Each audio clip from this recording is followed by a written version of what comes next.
হাতে দুটো পয়সা আসতে দেরি, ভাব পাল্টাতে দেরি। যদি বলে রূপসী রূপ আসতে দেরি, ভাব নিতে দেরি। যদি বলে যুবকের যৌবন আসতে দেরি, ভাব নিতে দেরি।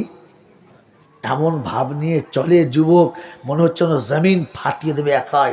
যা ভাব নিয়ে, ভাব বোঝো না, সৃষ্টির সেরা হচ্ছে মানুষ, আর সব থেকে নিকৃষ্ট হচ্ছে, যদি বলে কথা বলে না, সব থেকে শ্রেষ্ঠ হলো মানুষ, সব থেকে শ্রেষ্ঠ হলো মানুষ, আর সব থেকে নিকৃষ্ট হলো মানুষ।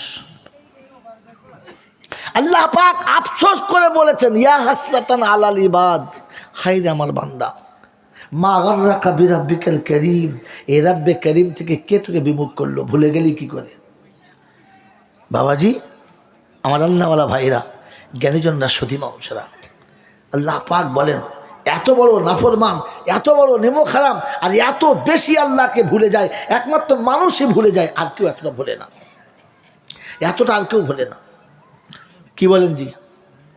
মানুষ আল্লাহকে যতটা ভুলে যায়, এতটা আর কেউ ভুলে বলে বলে ভাবেন তো বসে বসে। আল্লাহ পাক রব্বুল আলামিন এই জন্য কোরআনে পাক এই আয়াত প্রথম দিয়েছেন, ইকরা বিইসমি রাব্বিকাল্লাযী খালাক। ওই রবের কথা ভাবো যে তোমাকে বানিয়েছেন। কি গো বাবাজি, আমি আর আপনি একবার ভেবে দেখি, আজ তো সময় আসতে দেরি, আমরা খোদাকে ভুলতে দেরি করি নাই। আমরা খোদাকে ভুলতে দেরি, যদি বলেন, করি নাই। যুবকের যৌবন আসতে দেরি, ভাব নিতে দেরি। এমন ভাব নিয়ে চলে যুবক, মনে হচ্ছে না জমিন ফাটিয়ে দেবে একাই। যা ভাব নিয়ে, ভাব বোঝো না, বোঝো, ভাব বোঝো তো, ভাব বোঝো তো, এই বাবা ভাব বোঝো না, বোঝো না, এমন ভাব নিয়ে চলে। রূপসী রূপ আসতে দেরি, ভাব নিতে দেরি। যদি বলে করে না। হাতে দুটো পয়সা আসতে দেরি, ভাব পাল্টাতে দেরি। যদি বলে করে না। হ্যাঁ, বিদ্যা ভিতরে আসতে দেরি, ভাব পাল্টাতে দেরি। এমনটা তো হওয়ার কথা ছিল না। ভাবেন, এটা ভাবার জায়গা, আবার নিয়ে এলাম একটা ভাবার জায়গা। এমনটা তো হওয়ার কথা ছিল না, কারণ যে গাছে ফল বেশি হয় ওই গাছ বেশি ওড়ে, ওই গাছ বেশি মাথা উঁচু করে। যদি বলে করে না। গাছে ফল হলে গাছ অটোমেটিক, যদি বলে, নিচু হয়। আর মানুষের দুটো পয়সা হলে তখন হাওয়াতে উড়তে চায়, চায় না? এ নিচু হয় না, ওড়ে। মাল খাবে না, খাবে না? ফলওয়ালা গাছ যদি বেশি লম্বা হয়, ও মাল থাকবে না, ভাঙবে। যদি বলে একটু ঝড় আসতে দেরি, দেখবেন মুচুড়ে ভেঙে গোড়া এসে পড়ে যাবে। হ্যাঁ না, না বলে ভাই, কথা হ্যাঁ না বলে। যদি ফলওয়ালা বৃক্ষ, ফল ভর্তি বৃক্ষ যদি ঠাড়ো হয়ে দাঁড়িয়ে থাকে, সামান্য একটু ঝড় আসতে দেরি, ভাঙতে দেরি, কারণ ওর ফল ওকেই ভেঙে দেবে, ওর ফল ওকে, জোরে বলেন, ভেঙে দেবে। তো আপনি আর আমি একবার ভেবে দেখেছি, দুটো পয়সা হাতে আসতে দেরি, উঠতে দেরি করি নাই, আমার অর্থই আমাকে দুমড়ে দেবে, এটা একবারও ভেবেছি কোনো দিন? ভেবেছি? বাবাজি ভেবেছি। হ্যাঁ, রিস্কাওয়ালাও যখন চলে তো ভাব নিয়ে চলে, গরম নিয়ে চলে। ভাব নিয়ে মানে একটু গরম নিয়ে চলে। কথা বোঝেন না, বোঝেন নাই?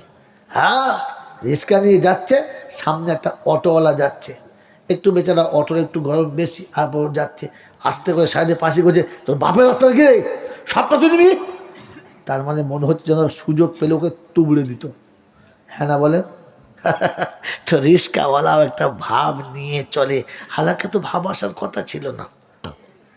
এলো কি করে, এটা ভাবে আপনাকে বলতে হবে, এলো কি করে। আমার আল্লাহওয়ালা ভাইরা, জ্ঞানীজনরা, সুধী মানুষরা, আল্লাহ পাক বলে, তুই কি একবার ভাবিস না? তুই কি একবার ভাবিস না? আমা কুনতা মা আম্মাহিনা। হুজুর, আল্লাহ পাক রব্বুল আলামিন শোনাচ্ছে বান্দাকে, আমা কুনতা মা আম্মাহিনা, তুমি কি নোংরা দুফোঁটা পানি ছিলে না? তোমার অহংকার এলো কি করে? তুমি কি নোংরা দুফোঁটা পানি ছিলে না? ফামান জালাহু দামা, বলো না তোমার ওই নোংরা পানিটা রক্ত কে বানালো? ওই রক্তপিণ্ডটা কে বানালো? আমা কুনতা যায়ীফা ফামান কাব্বারা। তুমি কি একেবারে দুর্বল ছিলে না? তুমি কি একেবারে দুর্বল ছিলে না? তোমাকে এমন মজবুত আর সুঠাম চেহারা কে বানালো? একবারও ভাবো না। হালাতা আলাল ইনসানি হিনুম মিনাদ দাহর লাম ইয়াকুন শাইয়্যাম মাযকুরা।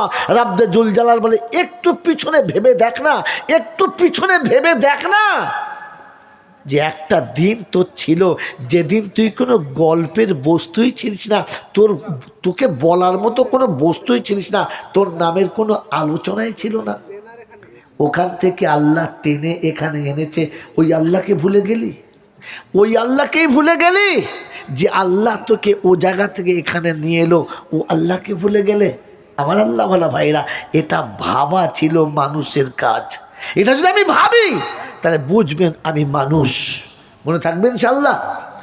এমন থাকবেন ইনশাআল্লাহ। বড় শর্ট করে ছেড়ে দিচ্ছি, কারণ এত রাতে এইভাবে বয়ান করাটা ঠিক না।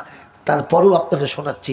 মেরে মহতম বুজুর্গ, এ সমস্ত কথা শুনলে সময় শুনতে হতো যখন মেজাজ ফ্রি ছিল, মন ফ্রি ছিল, তখন শোনা দরকার ছিল। এখন তো মেজাজ অটোমেটিক জাম হয়ে গেছে, আর মন দরজা বন্ধ করতে শুরু করেছে। বসে আছি বটে, কিন্তু আমার সে বসে নেই যে আমাকে বসিয়ে রাখছে। কথা ঠিক কি ভুল? কথা ঠিক না ভুল? মেরে মহতম বুজুর্গ, তবু শোনাচ্ছি কথাটুকু, যেহেতু জিম্মেদারির কথা যদি একটা কাজে লেগে যায়, যদি একটা কাজে লেগে যায়, এই জন্য শোনাচ্ছি। মেরে মহতম বুজুর্গ, আমার আল্লাহওয়ালা ভাইরা,